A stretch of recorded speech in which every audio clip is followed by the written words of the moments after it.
Jovan Buha! Buha! Yo,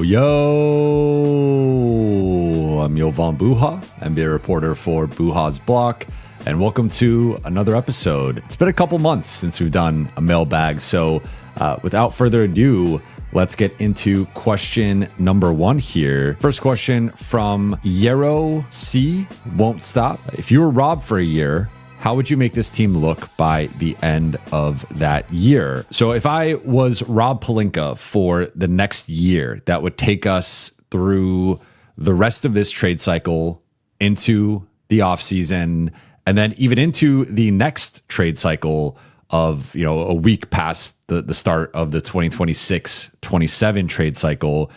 It's a really good question, and it's not one that I have a clear answer for. And despite that, I am still going to do my best to answer it. I think the focus for the next month and a half going into the 2026 trade deadline would be finding that fifth starter. If you could get a Herb Jones and Andrew Wiggins, maybe Phoenix cools off and you could get a Dillon Brooks. If there was a way to get one of those types of players who is a clear starter, a clear positive on both sides of the ball, with Herb, more so on the defensive side than the offensive side, but he is an all defense caliber defender. He has been shooting the ball better this season. He's been playing better since returning from injury. So I think Herb's the top guy in terms of a realistic 3-and-D target, but you could also throw in Andrew Wiggins and Dillon Brooks, who might not be as available depending on the direction of the Heat and the Suns over the next 6 weeks or so. So my focus would be that. Then if you can't get that type of player, I would look at some of these other players like a Keon Ellis, an Ayo Dosunmu, a Sadiq Bey, someone like that who can help the bench group, but isn't necessarily a starting level player, but maybe is a young enough player, a player who can fit a longer term timeline. That would be my approach for the next 6 weeks. If you can't find the right starter or bench 3-and-D type player, I think you stand pat with your assets and roll it over into the summer when you will have up to 3 tradable first round picks on draft day 2026. You could try to put together a package for a Giannis, or maybe there's a different star who becomes available between now and June. That's a long time from now. You got about 6 months to see. Some team is going to underperform the rest of the season. Some team is going to lose in the first round or lose a little earlier than anticipated. And maybe another star shakes loose that could fit longer term with Luka and Austin, or maybe even in place of Austin, depending on how things play out. So that would be my approach over the next 6 weeks or so.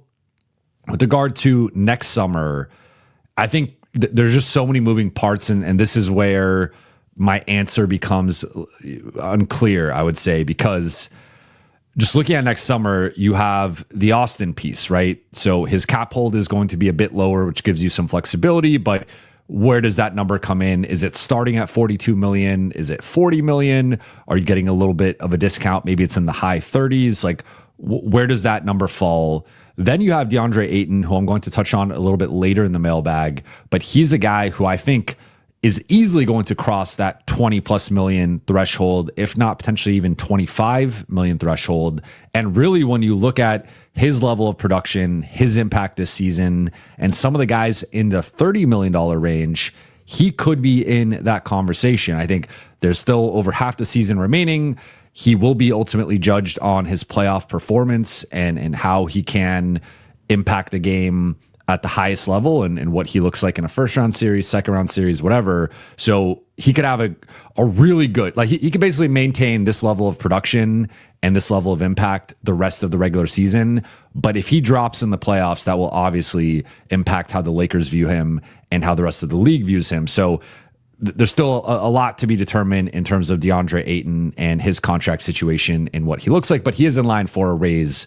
I would be shocked if he does not opt out and get a bigger contract next summer from the Lakers or another team. So you have Austin, you have Deandre Ayton, you have Rui Hachimura, who's extension eligible until June 30th, so right before the start of free agency. He's another guy of, is he a starter? Is he coming off the bench? How does he perform the rest of the season? Do the Lakers go get that 3-and-D player? And then what's his market looking like? And do the Lakers commit to him as maybe the LeBron replacement longer term, or do they just commit to him as a high level bench scorer and shooter, right? Like that there's different paths for he and the Lakers to take in terms of just what this is going to look like in the future. Then you have LeBron, right? And we don't yet know if he's going to retire or if he's going to remain a Laker or go elsewhere, what that contract will look like, right? I think there's a lot to be determined with that in terms of, like, right now he has not performed at a $50 million level, but can he get to that, can he get back to the All-NBA, All-Star level that he played at last season? And if he does, then that once again presents an interesting conversation in terms of his on-court value and how high that is, because I think you have to factor in the age of, he'll be 41 going into his age 42 season next year. And presumably with the sciatica and some of the various lower extremity injuries he's had over the last few years, that can catch up to him at some point, theoretically, where you just naturally have to lower the contract offer, I think, going into age 42 season. But you could maybe make a case for like him being a $40 million player, but you could also make a case for him being a $25 or $30 million player. And then there's just the question of, would he take a massive pay cut? Would he be a non-taxpayer MLE level player in terms of salary in like the $15 to $18 million range or something like that to really help the Lakers out? Or is he looking to go elsewhere? Is he looking to go back to Cleveland? Is there another dark horse team that emerges that becomes a real threat for LeBron? And again, there's also just the possibility that he ends up retiring. So the LeBron situation could go a variety of ways. And so you have four big unknowns there, I think, between Austin, DeAndre Ayton, Rui, and LeBron. Austin is less of an unknown. The only thing we just don't know yet is what that number is going to be in terms of his salary. With DeAndre Ayton and with Rui, there's just like, how do these guys fit in the bigger picture here, specifically next to Luka, but assuming that the Lakers are re-signing Austin and keeping him as a longer term piece. Also, how do they fit next to Luka and Austin? I think I have more confidence in how DeAndre Ayton fits and less confidence in how Rui fits, specifically in the sense of, I think Rui is more of a bench player if the Lakers are starting Austin and Luka. I think if you're putting Rui out there longer term, you need two all defense caliber defenders at the 5 and the 3. And I just don't think DeAndre Ayton is quite to that level. And I don't see a clear path to LA getting that player unless they do a Herb Jones type trade, or maybe they're able to swing something next offseason. But it's not going to come in free agency. If you look at the free agent class, I don't see an all defense wing defender being out there for the Lakers. So it likely has to come via trade. And I think that's where we get back to the importance of the next 6 weeks, because I think this is a pivotal stretch and an opportunity for LA to do what Rob Pelinka likes to call pre-agency, where they can make a move now that ultimately helps build next year's roster and the following rosters. So I would say, again, I think there's so many moving parts here, and because the Lakers have so many expiring contracts, I haven't even mentioned Gabe Vincent and Maxi Kleber. Like, I think there's just so much uncertainty that it's hard to say. There are far more questions than answers right now with the Lakers' future. I think in the short term, over the next 6 weeks, I'd look to acquire that 3-and-D starting level player. If you can't get that player, and maybe even if you can, you could also add another bench piece. But then I would look toward the secondary 3-and-D type wings, the Ellises, the Sumos, the Bays, like those types of guys. And then I would look toward the future of making that one. You need a little bit more clarity. And again, that's where it's hard for me to say definitively Rui's going to be a Laker next year, or even DeAndre Ayton is going to be a Laker next year. I'm confident Luka's going to be on the team. I'm confident Austin's going to be on the team. But everyone beyond that, like some of the guys are under contract, Jake LaRavia, Jared Vanderbilt. So barring a trade, those guys will be on next year's team as well. But once you start getting into a lot of the free agents with Ayton and Rui and Gabe Vincent and Maxi Kleba and some of these other guys, it's hard for me to say with confidence that they're going to be on the team, or I know what their value is going to be, because I think all those guys to some degree are going to have their value either increase or decrease in the next few months based on the rest of the regular season and then going into the playoffs. But in general, I would be looking to figure out which pieces fit with Luka and to a lesser degree Austin, and then trying to build the best Luka-centric team possible, which is going to be athletic, rim running big men, also rim protecting mobile big men on the defensive side, and then a bunch of shooting on offense, some secondary playmaking, multi-positional high-level defense, and some athleticism. So if you get all that, and it's a long list, and the Lakers already have some of those pieces, but they clearly need more. I wish I had a clear vision or path for you, a clear answer here. But again, I think there's so many moving parts here and so many unknowns, with multiple guys having options and multiple guys we just don't know how they fit next to Luka in the playoffs or for the course of a full regular season, that I don't feel comfortable making some of these calls until we have a larger sample size. So for now, I think the short term is the focus in terms of, can you find that piece over the next 6 weeks? After that, it just becomes, how do guys close the regular season? How do they perform in the playoffs? And then you move from there next summer. Next question from Danny Sawson 4282.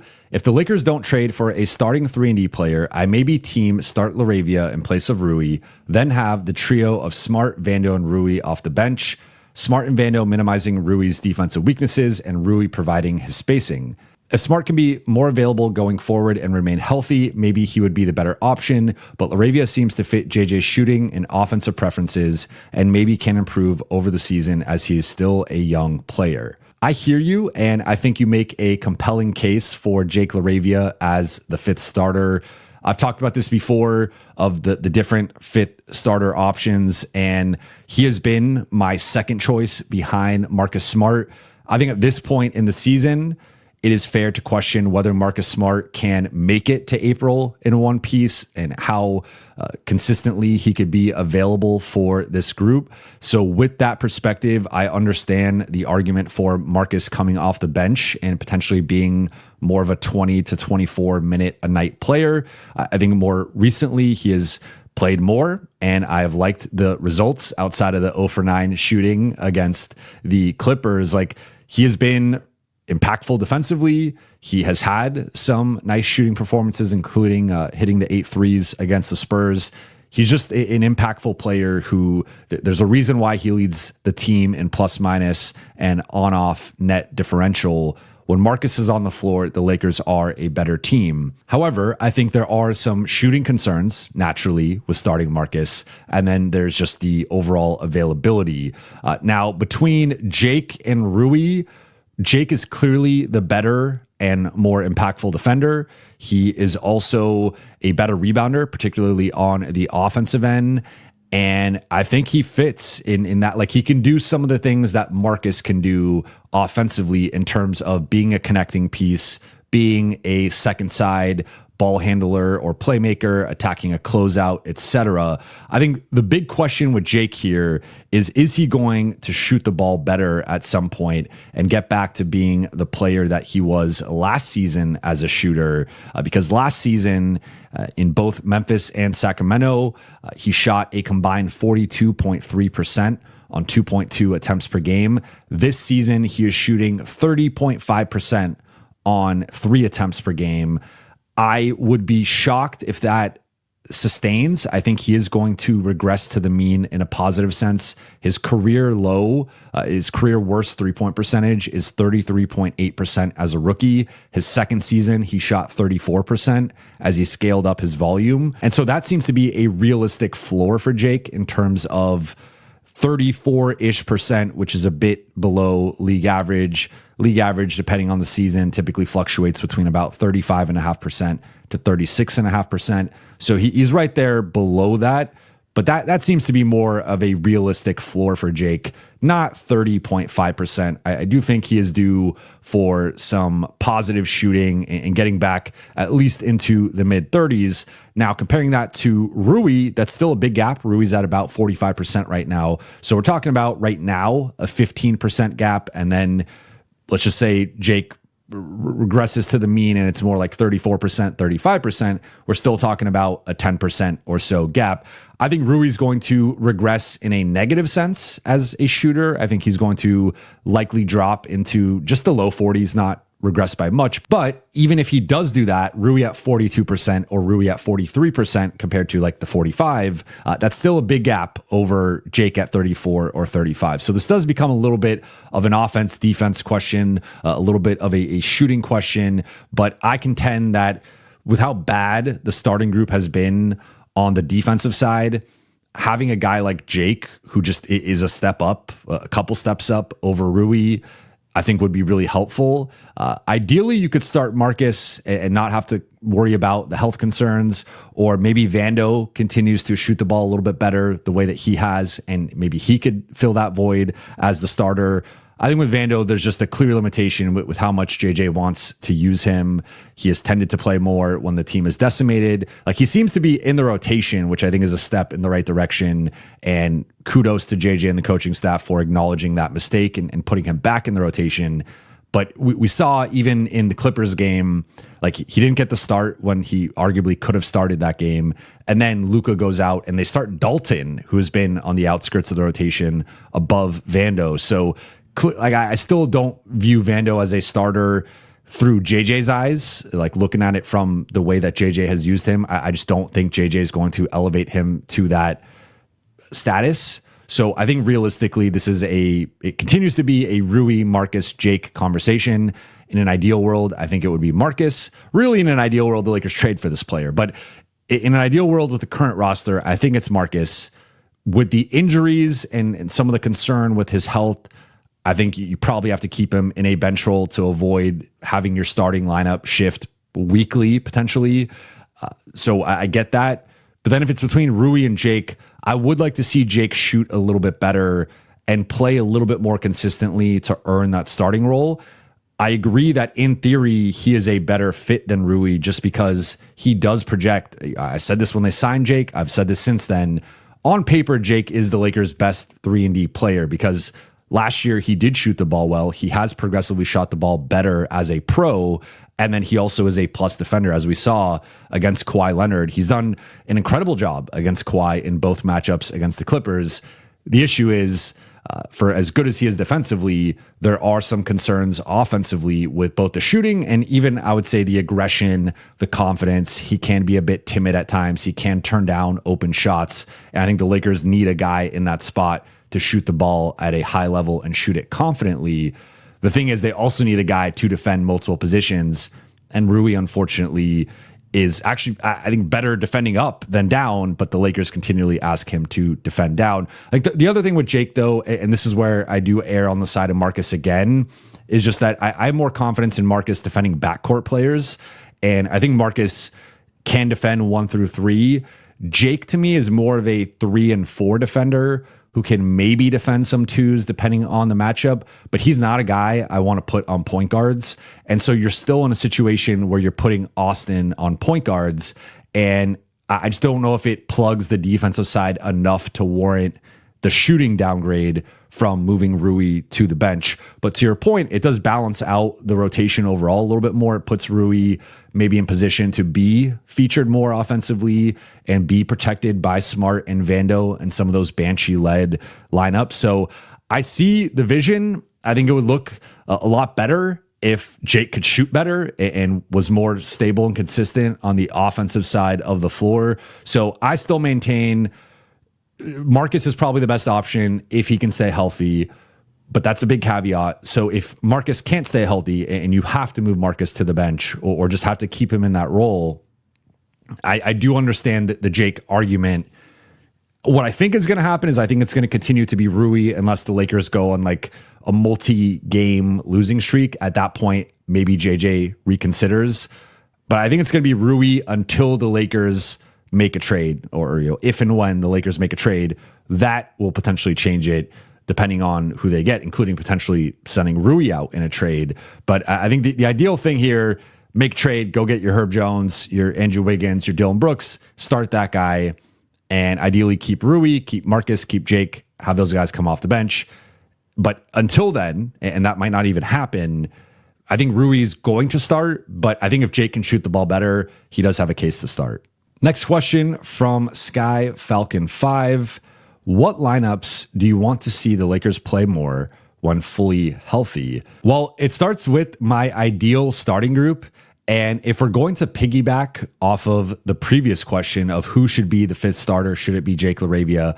Even if it is Jake LaRavia, I still think Marcus should be the closer. That's a starting point for me, is I want to see more of that lineup, whether it's with the starters, whether it's with the closers, whether it's throughout the course of the game. I would like to see those five together because I think ultimately that is the Lakers' current best lineup, that is, best conceivable lineup right now against the top teams in the NBA. I want to see that lineup a bit more. Now, looking through some of the Lakers lineup data, the best lineup, the best high usage lineup in terms of playing 50 or more minutes, Lakers only have 4 lineups that have played 50 or more minutes this season, is the previous starting lineup before LeBron returned of DA, Rui, Marcus, Austin, and Luka. They were plus 13.5 points per 100 possessions in 80 minutes. So I would like to see that one a little bit more. And that's also a lineup where if you're starting Marcus, you could just bring in Rui for LeBron. That's the first sub of the first quarter and then go with that lineup. You could also, I guess, technically sub out LeBron and Jake and go to Marcus and Rui at some point in the middle of the first quarter with keeping Luka and Austin and DA out there. Looking at some more lineups, another lineup that has been really good is Jackson, Rui, Marcus, Austin, and Luka. The Marcus, Austin, and Luka trio has been really good together, and that is a trio that I think you could go a variety of ways with the 4-5 in that lineup, but that trio together I've been really impressed with. A style of lineup that has been coming on strong lately has been LeBron plus the Banshees. I thought those lineups have played well. They played well against Phoenix. They played well against Utah. They played well against the Clippers. That one was out of necessity. But a lineup with, let's say, Gabe, Marcus, Vando, LeBron, Jackson, something like that. Maybe you could throw in Jake in there for Gabe and have Marcus and Jake be like the secondary ball handlers, playmakers, passers, LeBron being the primary guy. If you look at the different 3-man combinations, specifically with Luka and Austin, when you have Luka, Rui, and Austin, that's plus 5.9, which is nice. But then you have Marcus, Luka, and Austin at plus 25.6. And then you also have a different variation of Luka, Austin, and Jake, which is at plus 16.8. So again, this is where we go back to the starting conversation of which player fits better next to Luka and Austin as that third perimeter player, right? If we're saying DeAndre is the 5, LeBron is the 4, who is the best fifth option? Again, with Jake, they're plus 17 next to Luka and Austin. With Marcus, they're plus 25, nearly plus 26. And with Rui, they're plus 6. So that's why, again, I ranked that trio. It's not just because of the lineup data. That completely passes the eye test of Marcus brings a certain level of defensive tenacity and ferocity and versatility that even Jake can't match, especially guarding down with guards. But then Jake's just a much better defender than Rui. And what the Lakers need around Luka and Austin is a level of defense and effort and urgency and doing the little things. And I just think Marcus and Jake are at a higher level. To the point of the prior question with Rui coming off the bench, I do think Rui can fit if the lineup construction is.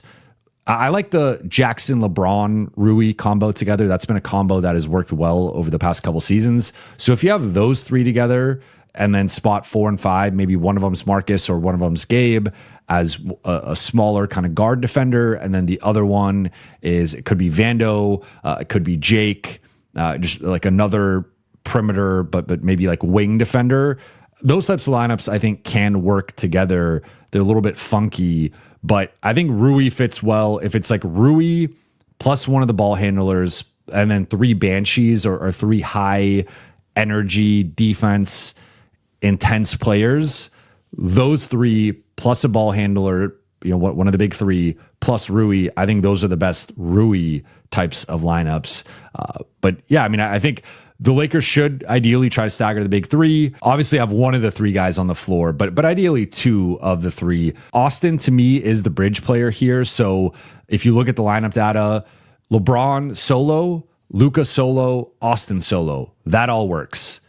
LeBron and Luka has not worked so far this season, but then you have Austin as the second guy next to Luka, next to LeBron. Those have worked. So that might it might be staggering a little bit where Austin doesn't necessarily get his own lineup. I think he's often out there with Luka and LeBron, and that probably helps Austin to a degree as well. Like I think when Austin has another player taking a lot of the attention, that makes him even more lethal. But then if you're going to go solo lineup, I think maybe Luka or maybe LeBron, like those are the variations here. But I would say in general, just playing like a better balance between the starting group and the bench. In general, I think the Lakers have looked their best typically with some sort of two-way balance of some version of Marcus or Jake out there as a defender. And then also now more recently, Jackson has been a part of some really successful lineups, Vando's and his reemergence. So I think having a couple Banshees out there in general does wonders for the group. That's not how they're going to start games because they're going to start with 4 of those starters locked in. So I think moving a Banshee into the starting group and then from there balancing out the rotation, I think that's the best path forward. Next question from MK. Do you think the Lakers view Deandre Ayton as their long-term solution at center? If so, how do they plan on paying him? Thank you, Jovan. Yes, I do believe that the Lakers view Deandre Ayton as their long-term answer at center. As I said earlier in the show, I think there are several things that will come into play here, right? First and foremost, like how does DeAndre perform the rest of the season? How does he close the regular season? And then how does he perform, most importantly, in the playoffs? If he has an A- regular season, but a B- or C+ playoffs, that will impact how the Lakers view him longer term, and that will impact his next contract. But assuming he can continue to function and impact games at a similar level that he has up to this point, yes, he makes a ton of sense. Offensively, he is one of the more skilled and gifted finishing centers in the league. That's been reflected by his true shooting percentage. That's been reflected by his finishing around the rim, in the paint, and even his mid-range jumpers. So defensively, I think he's exceeded expectations. He's not an elite rim protector. He is not a defense unto himself. So how he's able to man the Lakers defense the rest of the way. I think the Lakers have often made him look a little bit worse defensively because like they need a Rudy Gobert, Victor Wembanyama type to put out all of the fires that are continually around the floor with their starters in particular. And DeAndre Ayton is just not really that type of player. But when he's been bought in defensively, which has been most nights, when he's been engaged, when there's been a certain level of urgency, I think he's been between solid to good on the defensive side. I mean, I would say he's been an A offensively and probably a B defensively, maybe even a B+. And that to me, like with that level on both sides of the ball, that's exactly the type of big that the Lakers need. Now, I think with the second, like it would be great to have a Daniel Gafford type or a more physically imposing, forceful backup center who can also protect the rim at a certain level. Jackson, to be clear, I think has outperformed his contract of being a vet minimum player and has been stellar in his role as a backup and even filling in for DeAndre as a starter recently over several games. But longer term, I would like to see a little bit more of a different look with the Lakers backup 5 situation and a bit of a tougher, meaner, nastier, more physical backup big who can also protect the rim at a certain level. That to me would be the ideal guy. And then a guy, of course, who can also play with Luka in the pick and roll and finish lobs or finish dump offs or whatnot. But if they could add that player longer term, I really like the tandem of a more skilled finesse starting big with DeAndre and then a different look coming off the bench. But yeah, I think my understanding is the Lakers do view him as a long-term fit. I think we're talking about this in late December, so there's still a lot of basketball left to be played, and this could go sideways potentially at any point, right? Like that's just the reality of the situation. But assuming it does not, of course, he has played to the level, like he's been an awesome fit with Luka and with Austin. Now, the other factor here is just going to be whether there is a market, whether there is competition for his services, because I think he's going to opt out. He's got the player option for next season. I am fairly confident he's going to opt out and get a bag next summer. He's going to get at least double the money, if not potentially triple or even more than that.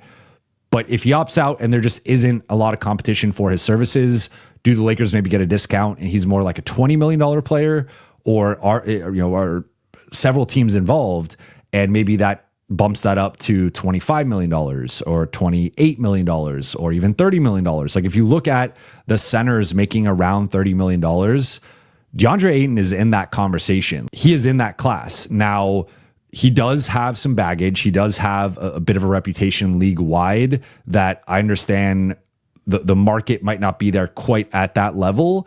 Even with a great year in LA, he might need a little bit more time to disprove or just reestablish his reputation, given that he's been dealing with some of these things for the last few years. So that could play into the Lakers' favor and again, maybe artificially bring down his value. But when you look at the center market right now and what guys are making, guys producing and performing at DeAndre Ayton's level are easily making 25 plus million, in some cases 30 plus million. So he can lay claim that he should be in that class. Now, how he performs in the playoffs, how the rest of the Lakers season goes, and what the market next summer actually looks like will all play a big role in determining that.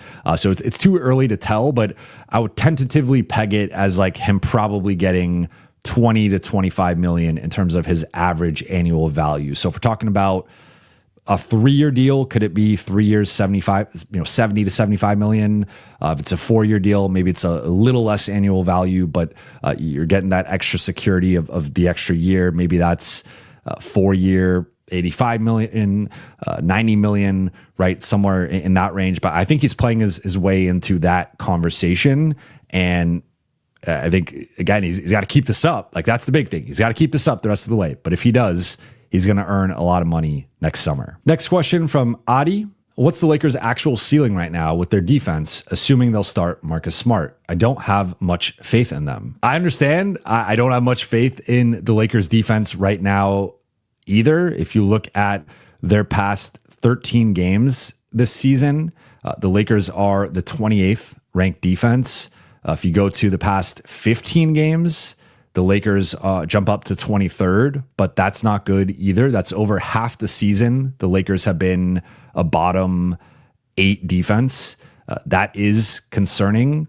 On the season, they rank as the 23rd defense. So forget the last 15 games. We could just look at their overall defensive rating right now is 23rd in the NBA. And you can get away with that with a top 3 or maybe the best offense in the NBA. Right now, they're 7th.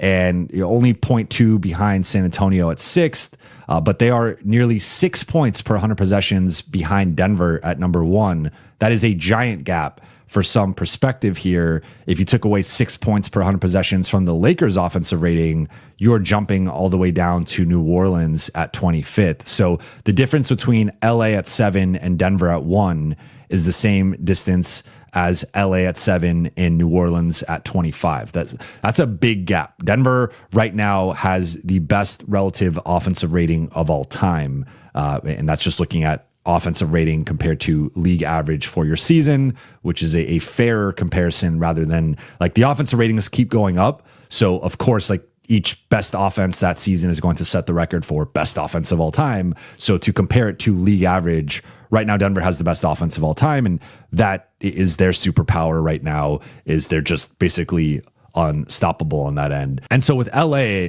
I want to peg where I think their realistic defensive ceiling is with this group, because there are certain teams that they're not going to pass. So for example, OKC has the best relative defense of all time right now, 103 defensive rating. LA is not catching them. I don't think they're catching Detroit. I don't think they're catching Golden State. I don't think they're catching Houston, San Antonio, Minnesota, Miami, Dallas, Toronto, Orlando. That's the top 10 in defensive rating. So I don't think this group could be top 10. I think then you get to Philly, Phoenix, Memphis, Cleveland, and then New York, they're down at 15, Boston at 16 at just under 115 points per 100 possessions. I think LA could get into this range of around a 114 or 115 defensive rating. If we're going with just this group and what their ceiling is, I think it's like going into the season, I said their range was probably 13th to 17th defensively. They have been worse than that, clearly, by ranking 23rd, but I would say even the highs have not been as high this season. The highs have been lower than I anticipated. So I'd probably peg it, now that I'm talking through it a little bit more, looking at the defensive ratings for the teams in the middle of the pack. If I thought the Lakers were 13 to 17 going into the season, I'd probably move them down to like 15 to 19, 16 to 20 as a realistic range. So I think this group could probably be 15th or 16th defensively if they can play the right lineups and play some of their better defenders more.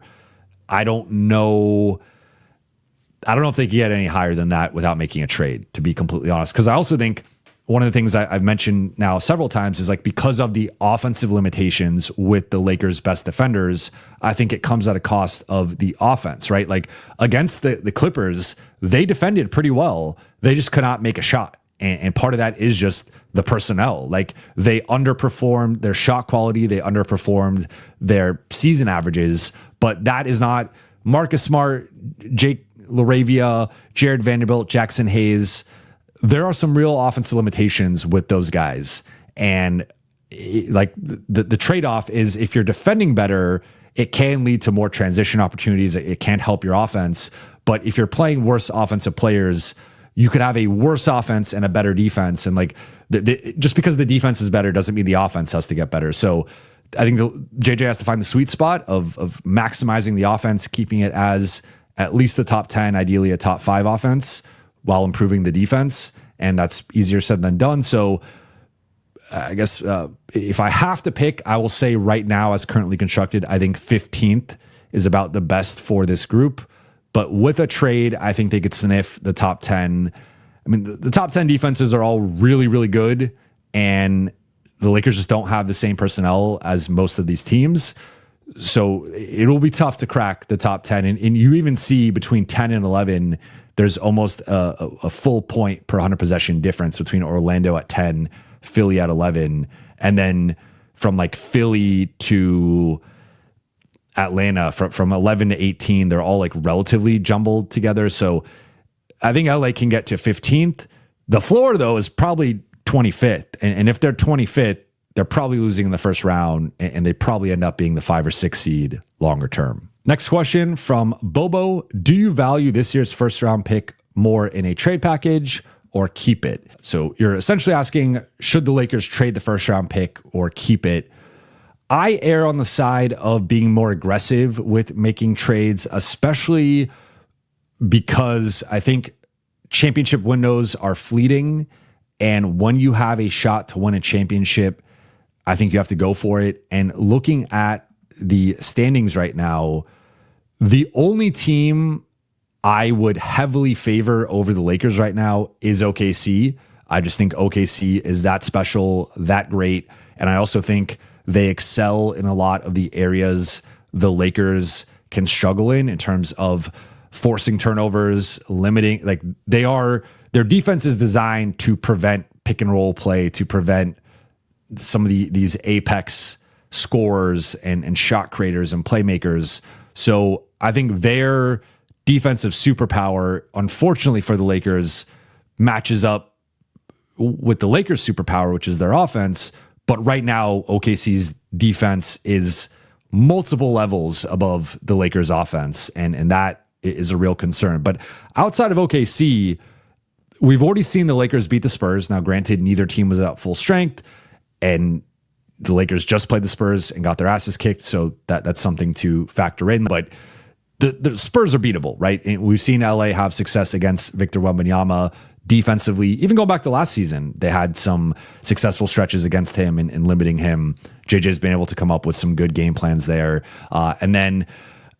So I think the Spurs are beatable, and there's some shooting concerns with them. There's obviously some size concerns. We saw New York pound them inside on the offensive glass. I think LA could have similar to what they did against Phoenix, similar to what they did against Utah. They could do some of that against the Spurs.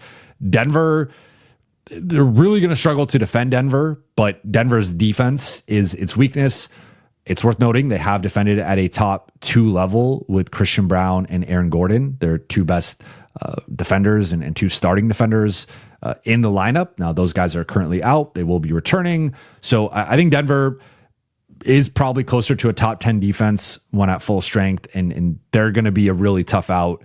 They're the clear number 2 in the West, and to me, a decent favorite over the Lakers, but not an unbeatable team, especially because of some of the defensive concerns. Then you have Houston, who's really struggled in close games. Lakers have excelled in close games, but Houston is top 5 on both sides of the ball, and that's going to be its own issue. They have a certain level of physicality, toughness, athleticism, etc. And then you also have Minnesota, who has their own element. Like, they've been top 10 or in that top 10 border on both sides of the ball as well. They've already beaten the Lakers in the playoffs, and I think there's just a certain baseline level of confidence from the Minnesota side. And so even though LA is 2-0 against them in the regular season, I don't think Minnesota is sweating that matchup. But point being, I think the West is there for the taking in terms of the biggest challenger to OKC. It's going to be tough to get to the Denver level, but I think it is possible with the right move. I think a Herb Jones trade, for example, would put LA on a similar level to Denver. And so I err on the side of trading it, but I don't want to trade it just to trade it, right? I think it has to be the right player. So Herb Jones is an emphatic yes. Andrew Wiggins and Dillon Brooks are borderline for me. I think both guys could make sense as starters for the rest of this season and even next season, and maybe even the season after. I don't have much confidence in those guys beyond 2027, 28. So it is more of a short-term 2 to 3 year type trade. Whereas a Herb Jones, I think, could make sense like the rest of the decade and maybe even into the early 2030s. So you have more of like Herb Jones. I think there's more of a runway of 4 to 6 years, maybe 5 to 7 even. Whereas Brooks and Wiggins, it's more 2 to 3. But it just depends on the market. It depends on what's available, what is out there, and I think the Lakers should be aggressive. But realistically, outside of Herb, I don't know that there's another player that I think screams clear first-round pick. And I don't think it's a Keon Ellis. I don't think it's an Ayo DeSumo. I don't think it's Sadiq Bey. Maybe it's Herb Jones and Sadiq Bey, and now you're giving up the first and some additional stuff. But I think for the right player, I would do it.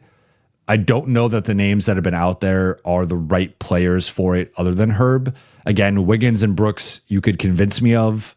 I think it's borderline. I think probably with both those guys, I would do a protected first, maybe a lottery protected or top 18 protected, top 17 protected, something like that, where basically if it's a pick in the 20s or late teens to 20s, I'm okay with it. But if it's a lottery pick or even a little bit past the lottery, I want to keep that pick from the Lakers. So maybe a protected pick, I'll say for Wiggins or Brooks, but for Herb, I would do it. Everyone else, I think it's a no, at least based on what's been out there, based on who's available. And then I think it's about keeping it for next summer, and that gives you the opportunity to potentially pursue a Giannis or pursue another player, or it doesn't even have to be a star. It could just be another 3-and-D player shakes loose, and now you have 2 or 3 picks to go out.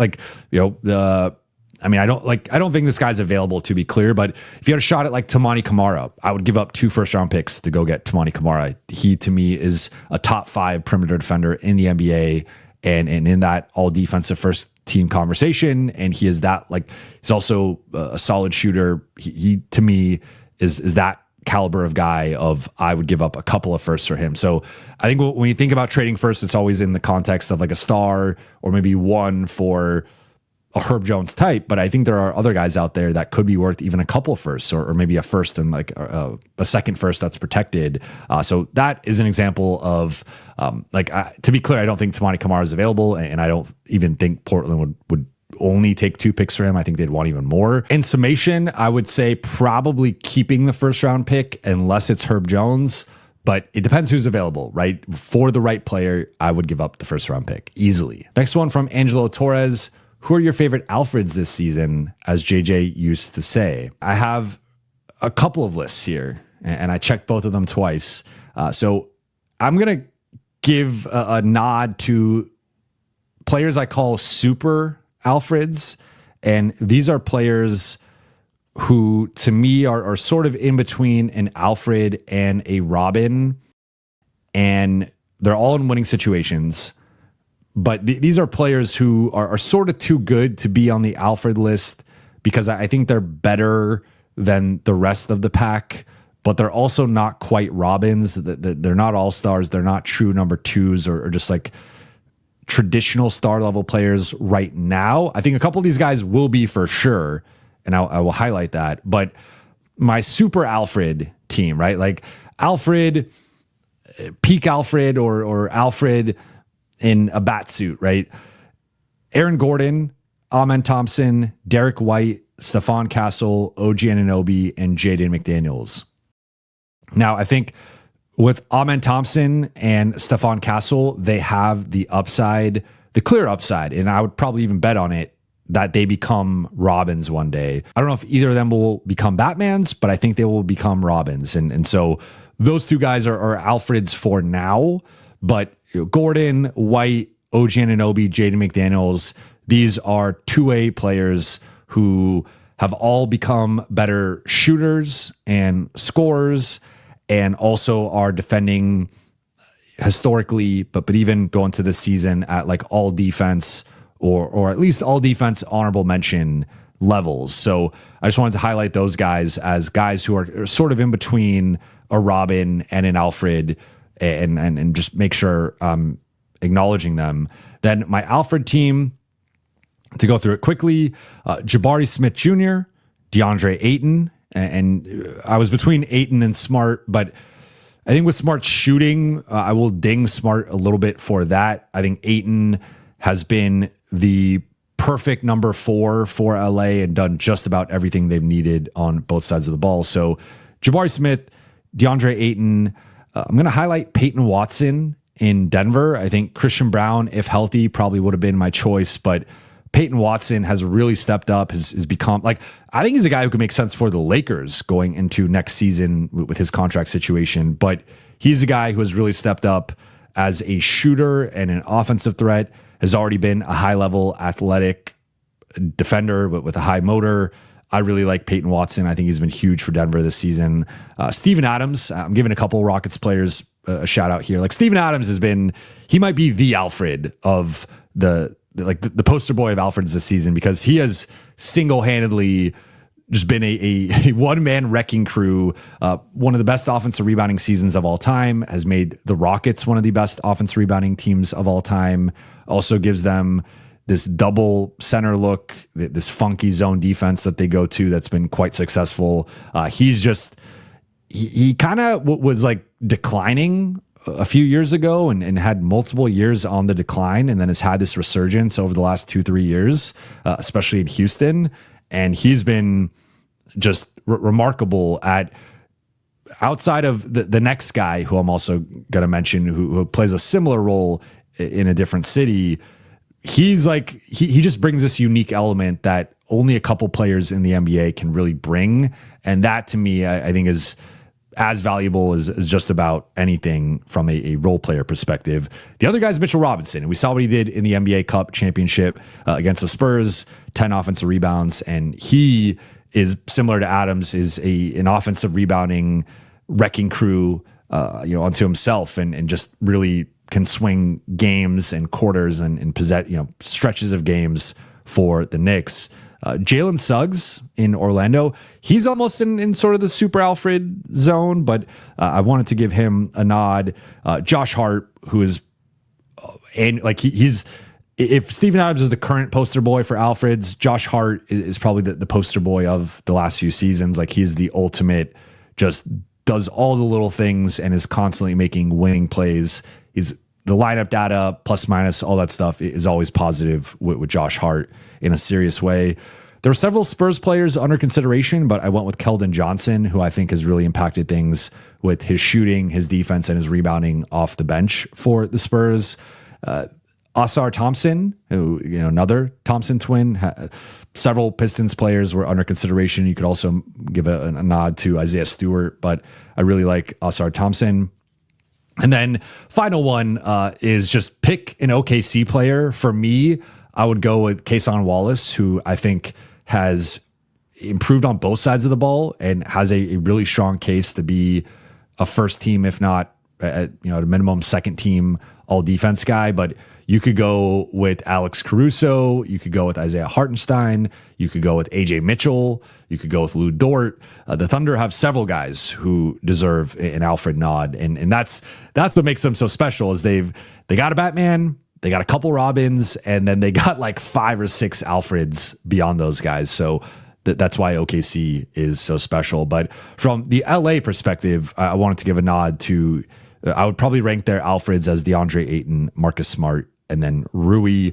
I think with Rui, the defensive regression has been the thing that for me kind of keeps him off this list. Like most of these guys are two-way players to a degree, or even lean more defensive. And I think around your stars, I prioritize guys who impact winning and are plus defenders. And looking at this list, not one of these guys is a defensive minus to the degree. I don't think any of these guys are a defensive minus, period, but none of these guys are defensive minus to the degree that Rui is. So I did lean more on guys who do the winning things in terms of the habits, the little things out there, and also are pluses on the defensive side. Because again, I think you want to support your Batman and Robin with good defenders. And so those were the key factors in making this list. Next one from YTD Great. What is your top 3 NBA team names? This is a fun one. And I went through the list and it was really difficult to whittle it down to 3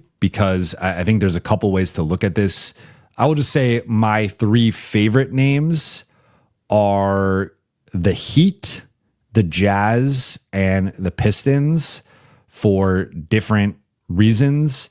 I think there's something just clean about the Miami Heat, and I like that it doesn't end in S. I think it's a great logo, and I think it is appropriate for Miami, but there's just something about the Heat that I just like the way it sounds. I like the way you're using an environmental force as a team, and there's just something about that I think really works even more so than like the Thunder or something like that, right?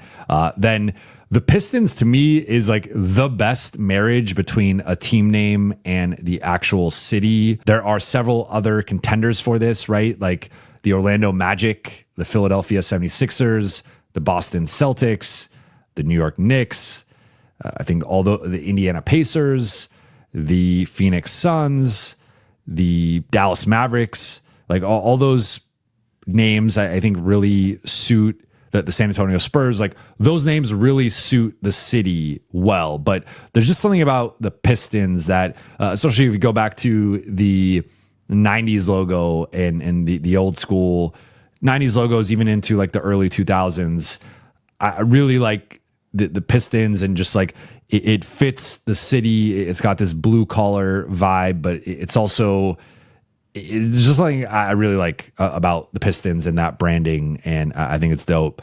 And then the final one, the Jazz, it's funny because it so clearly does not fit Utah and Salt Lake City, and that is because they used to be the New Orleans Jazz, and that would have been on here as a perfect marriage between city and team name. But Jazz to me is like, clearly I like shorter names, Jazz and Heat, and Pistons is even on the shorter side compared to some of the other ones. But with the Jazz, there's just this, it conjures imagery of jazz, and music and basketball, music and sports have been so synonymous, but I think jazz and basketball are especially synonymous. And if you close your eyes and think about it, like jazz, like basketball and jazz are intertwined, and you see the similarities there. So I do think Jazz is a great name for a basketball team.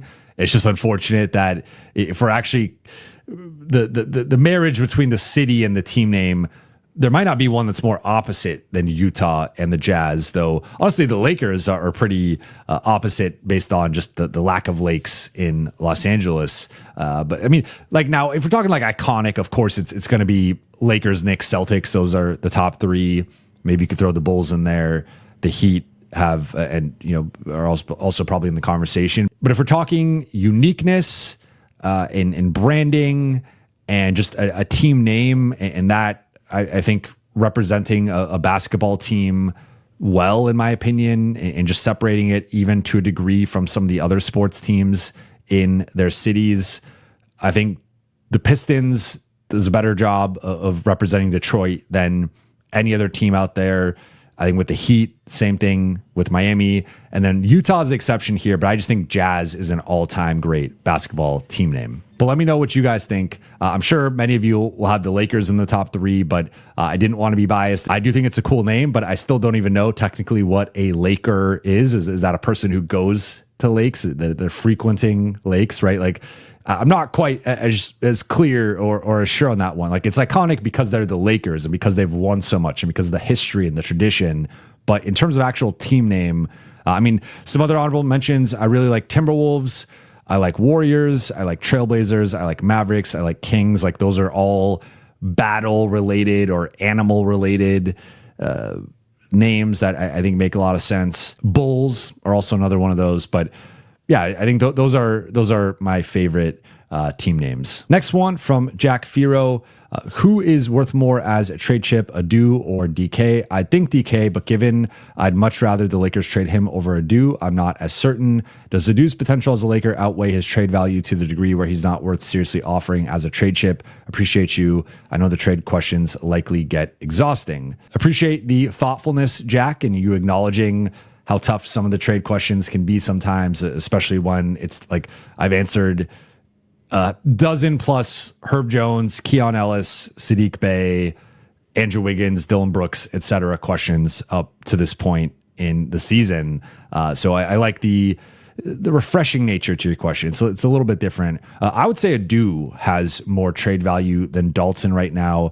And I will say that for a couple of reasons. If you look at Adou's age, like often with young players, age is a big factor in how teams view them. So Adou is 21. He is going to turn 22 in May, but Dalton is 24, going to be turning 25 in April. So Dalton is much closer to being a finished product. Like, you do not see a lot of guys take big jumps in their career in their late 20s. Like, it's certainly possible, but even then they've typically shown a certain level, and maybe they're a starter ascending into a different level in their late 20s. But Dalton right now looks like a fringe rotation guy, and it's in part because he has not been a consistent shooter and because he has not really put things together on the defensive end, to put it kindly.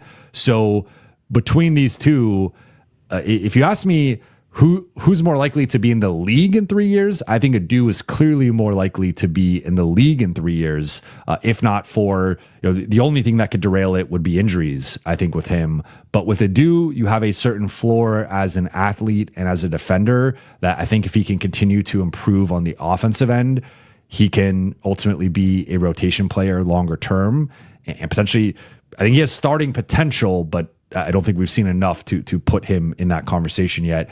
Dalton, to me, I'm already kind of out on him as a starter. I don't see a realistic path to him improving enough in his game to be a starter. So I think Dalton's realistic upside right now is like eighth man microwave scorer / shooter. And that's not even a guarantee that he turns into that player. So when you factor in the age and their skill sets and their potential and their theoretical role on a good team. I'd rather take a shot on the athletic, multi-positional defender. Like every team can use an Adou Thiero type off of the bench.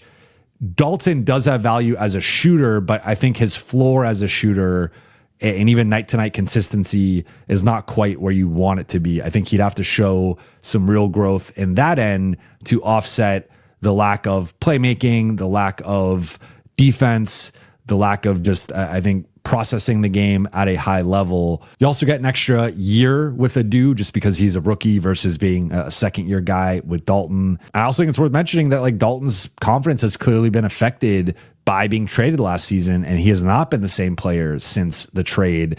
And if I'm a potential team looking to acquire him, you could look at it as, hey, maybe this guy needs a fresh start. Maybe this guy needs a situation where they believe in him. But you could also look at it as like he dealt with his first real adversity in the NBA and he has not handled it well. And that would be a concern for me. Now, to your point about potentially trading Adou, I am more on the side of being open to trading Adou. I know a lot of fans don't want to hear that. A lot of fans don't want to trade him, but the Lakers have limited assets. And if we are ranking their realistic assets right now, of the realistic assets that they would trade, I think it probably goes the first round pick. I mean, that's number one for sure. Then Rui number two. Then there's a conversation there about, it depends on the team. Do they want a second or do they want the expirings? I think Adou could jump in and be the number three asset behind the first and Rui. And the Lakers don't want to trade the first or Rui. They want to keep both of those. So Adou, you could argue, could be the best, most realistic asset that the Lakers could move. And to be clear, I don't think they want to trade him. I don't think they're going to try to trade him. But I do think there's a difference between Adou and what will likely be a late second round pick from the Lakers. Like Adou has more upside than the 55th pick, right, in the future. Adou it was a borderline first round guy. And so he, I think, has more potential than that. Then you have some expiring money, which maybe you're getting off of longer term money, and that makes it worth it. But I'd rather have Adou than, say, Gabe Vincent, who's likely going to be leaving in free agency. Again, it depends on the team situation, their financial situation, but that's how I would view that if I was a team. So I'd be open to trading him depending on, like, I think it depends on the player, right? I would not trade him for... I wouldn't trade him for Sadiq Bey. I think that's too low of a level. I would trade him for Herb Jones. I would trade him for Wiggins. I would trade him for Brooks, especially if you're keeping the first round pick out of that. Keon, and I think I would for Ayo. I wouldn't for Keon. I think Keon, I'm offering Dalton in a second, and that's the best offer the Kings are getting. But I think that's how I would approach it for some of the top trade targets. I'd be open to trading him for a player of a certain caliber, especially if he can keep the first round pick out of there, or if you just need an extra asset and like you are keeping the first out, but it's like, hey, we need something else here. Okay, I would entertain trading Adou. But I also, like Jason made this point earlier on Lakers Collective. He said he thinks Adou is 3 to 4 years away from being a real rotation caliber contributor. I don't know if I'd go that far, but I do think he's probably a couple years away. I don't think he's going to be a serious contributor this season, and I don't think he's going to be a serious contributor next season. I think it would probably be starting in 2027, 28 as a third-year player. And if you're the Lakers, you are trying to take the long view here, but you also are trying to be competitive and compete and contend over the next couple seasons as well. So depending on how you feel about Adou's offensive game and his shot, as well as his health and the whole knee situation, maybe you do want to move that asset at its not peak value, but at higher value than where it could. Like if he doesn't develop as an offensive player or as a shooter, or if he suffers another knee injury or just another lower extremity injury, period. Now you start getting into the area of being potentially concerned about his trajectory. So I'm not saying they should trade him for sure. I'm not saying I would just throw him in as a throw into anything. I think if it is one of these high impact starters or a high impact bench player, I would strongly consider putting him in the deal. And then final one from Rama Aviation. As a fan of basketball, are there any losses that still keep you up at night? For me, any Denver playoff loss, 2018 NBA Finals Game 1, and March 2023 versus the Mavs come to mind. Appreciate you, GOAT. This is another fun one. I wouldn't say there's anything that keeps me up at night now in terms of losses, but thinking about the toughest losses I've had to deal with as a Lakers fan growing up. First one that comes to mind is 2003 Western Conference semifinals against the Spurs, LA losing that one in 6. That game 6 was the first time I cried after a loss. I believe I was 10. So that's, I'm just getting into the NBA. I've been an NBA fan for a couple of years, Lakers fan for a couple of years. And that was my first, the first 2 years they won the championship. It was years 2 and 3 of the three-peat. So you win championships early and you got accustomed to it. And then it's like, oh, this isn't the case every year. Your team doesn't win every year. That was the ultimate gut punch, losing in game 6. And I believe they lost that game by like 30 plus or 29 plus or something like that. And then I think 2004 was also really tough, losing to the Pistons in 5. I thought the Lakers were going to bounce back. Remember, that was the super team year with Karl Malone and Gary Payton. And I thought they were going to win. Like there's some shaky parts to that season in the regular season. And that was also, Kobe going through what he was going through at the time. And I wasn't as confident that season, especially coming off of 2003.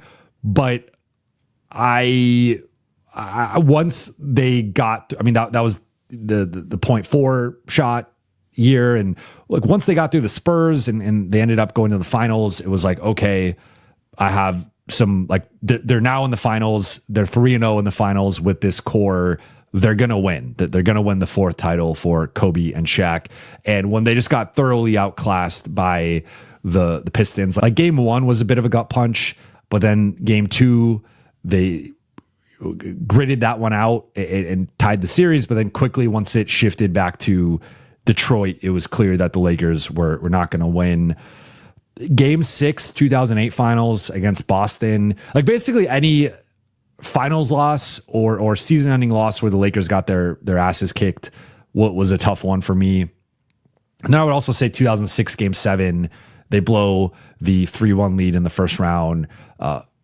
Odd Kobe game, right? Like Kobe had the whole, he's not taking a shot in the second half or took like one shot, whatever. That was like, and that was sort of the nadir of Kobe wanting more help, wanting out potentially.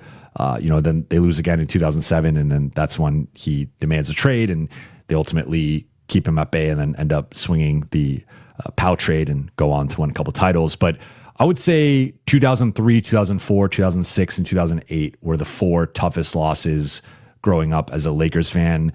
I will say, to your point, Game 1, 2018, at that point I was already a media member, but LeBron, I've talked about, is one of my favorite players of all time. And that, like LeBron himself said that 2018 was him at the peak of his powers.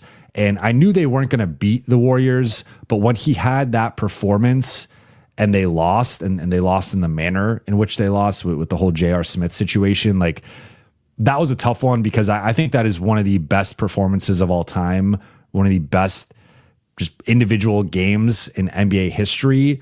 And unfortunately, it gets spoiled and sort of lost in that conversation because of the loss. Like, even if they lost the series 4-1, which they probably would have, even with winning that game, you could claim that being like one of the best. Like another one that's probably worth mentioning too is like Game 1, Lakers Sixers 2001 finals.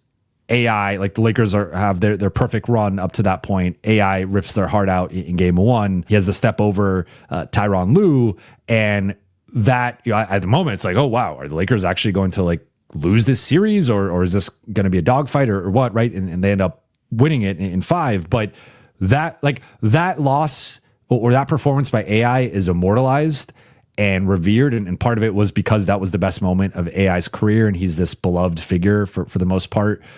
But with LeBron, I think that was arguably the greatest game LeBron has ever played in his career. And it came in a loss. And unfortunately for LeBron, a situation where his supporting cast just wasn't good enough and let him down in a critical moment. But I would say from a Lakers perspective, I just keep adding to it, right? Like 0-1, 2003, 4, 6, and 8 are the toughest losses for me. But that'll do it for today's show. Thank you so much for watching and listening. For those watching on YouTube, please be sure to hit that subscribe button, turn on channel notifications, and like and comment on this video.